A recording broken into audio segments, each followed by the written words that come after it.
The UFL, the dirty baby behind the XFL, ran by a crazy, greedy, action-packed, steroid-out Vince McMahon, and the USFL, who was ran by two different owners, one who had the balls to take on the NFL. It started back in 1961, founded by a New Orleans businessman by the name of David Dixon. He ended up leaving and selling his stock because he didn't really like the direction of the league. The next person to take over the USFL was the New Jersey Generals owner, Donald Trump. No, not him, his pappy. Later on, it was shut down because they wanted to challenge the NFL and have their league the same time as the NFL in the fall. And we all know who won that battle. He also sued the NFL in an antitrust lawsuit and won, but only got $3.76. You know what I'm saying? Big money. They lost millions due to poor management, though.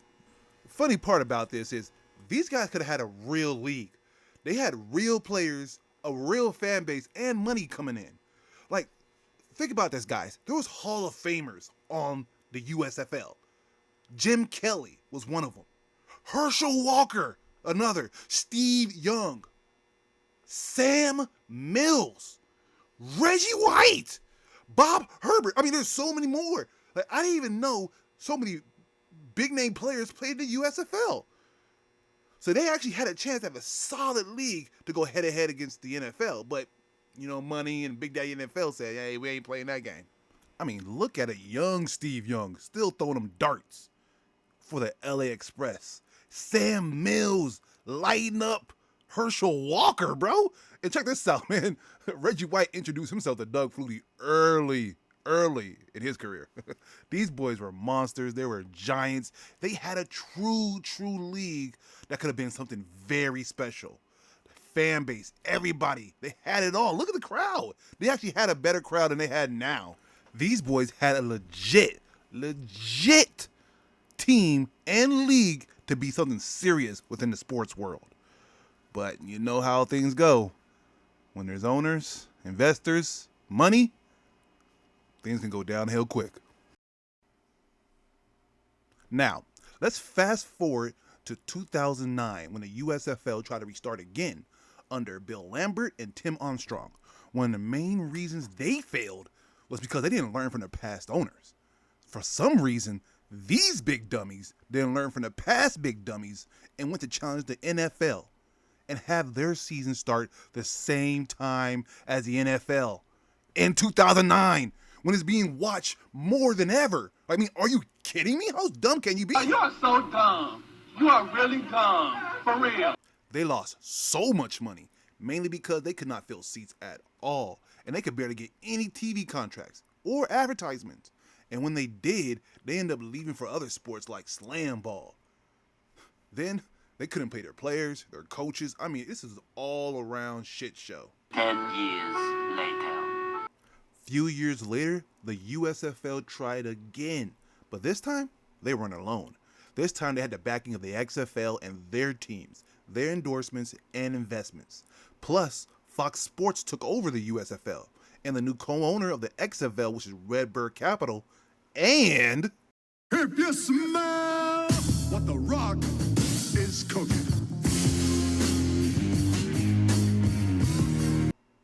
The XFL started with a coked out wrestling owner and passed to a steroid out wrestling actor.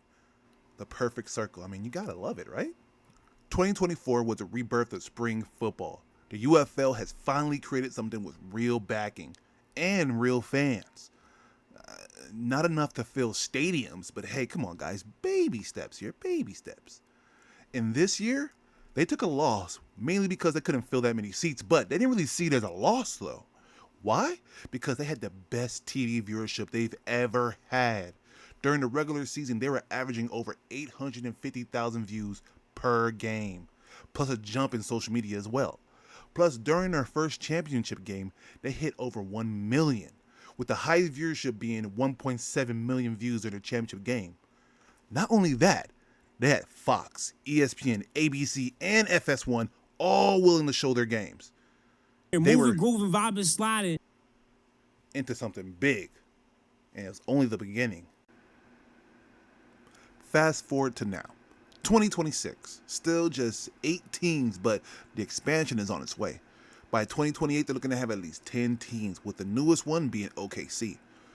The other teams, they're still being looked at and talked, but they're going to have at least 10 teams, 2 solid conferences. Not sure what the conference is going to be, but it's probably just going to be XFL and UFL like it was before.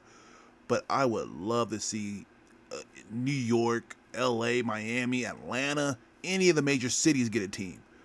Put in the comments what city you would like to see get a team. This league is not only just good for fans who love football and watch football all the time, but it's good for the players. Look at it as a G League for the NFL. If you ball in the UFL, you could be playing big minutes in the NFL.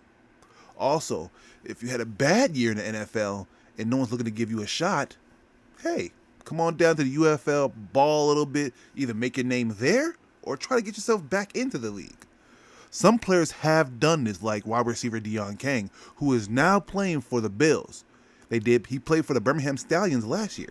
Jalen Redmond, who started playing with the Panthers but ended up playing with the Arlington Renegades, and now is a major rotation piece for the defensive line of Minnesota. Ale Lindstrom, who started with the Cowboys, then the Memphis Showboats, and now is signed to the New England Patriots. And there's so many more players who had this opportunity. The UFL is a league to help guys get back into the NFL, or if you didn't even get drafted or get a chance to play in the NFL, you could come to the UFL and ball out there and make your name there. I mean, the Cowboys found 2 gems out of the UFL, Brandon Aubrey and Kevontae Turpin. 2 of those guys are killing it right now. And I'm an Eagles fan, and I hate seeing those guys play because Brandon Aubrey kicks 60 yards and Turpin is just too fast. So there is talent in the UFL. If they can keep that talent and market it better, the UFL will be battling MLB for the spring. In all, I really would love to see the UFL explode and make spring football a big deal. Plus, we get to see players that used to be in the NFL get a second chance. Plus, some college guys who didn't get a chance to make the cut in the NFL, they get to ball out still. I mean, everybody has a chance to get better and play the game that they love. And hey, I get to watch the game that I love. I mean, it's kind of a personal reason, but whatever, man. I don't care what you guys got to say. Listen, if I could get football in the fall, football in the spring, football on Black Friday night, when football's on the TV, you know what? I can do football anytime. Oh, man. Hey, listen, guys, thank you for watching. Please like and subscribe. More videos will come. But, hey, let's end this off watching UFL highlights. Let's go.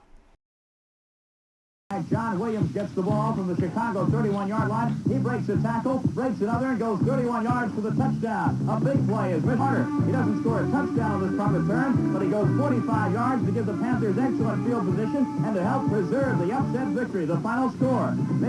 First play of the second quarter, though, Bobby Scott, the New Jersey quarterback, finds big Victor Hicks for the biggest play of the game, so 14-8. With the score 17-8 at halftime. Fourth quarter now. Herschel Walker goes 13 yards for the score. The Generals lead it 23-8. But the Federals come back with a score 23-16. Gillum hits number 32, Craig James. Watch the big fullback. Maybe the biggest play of the game. He keeps his balance, goes 52 yards for the score. Jimmy Jordan back to pass, trying to lead a last-second desperation drive. He can't get the pass away. Jordan is sacked to the end zone. See him as the Oakland Raiders hosted the Philadelphia Stars. It was the Calvin Bryant show. This guy's a one-man highlight reel. He goes to his left, no room there. He goes to his right. This is second quarter action. Calvin Bryant with a big play, 45-yard rush, setting up Philly's first field goal attempt. It was good. Herschel Walker for the league rushing lead. Fourth quarter, 10-7. Philly ahead. Youcina avoids the rush. It's Tom Donovan. Touchdown. Donovan gets it. 2 tight ends in the game on 2nd and 11. Reed going deep. Perfectly thrown and caught. Silvers got rid of it quickly, complete, and room to burn here for Jennings Jr. Still on his feet. Jennings pops the clutch down to the 1. See where we are. Thanks, coach. All right. That's on their first possession, which will come after this. And it may come quickly. Austin Reed's 3rd touchdown. Where's that? And they fake the hand. return. Jared Moreno-Cropper. Can he go all the way? Yes, he does. There's the answer for you. 93 yards and a touchdown. Bean. The catch made by Winstead goes up and over the hole. Okay, you got it. And a huge play.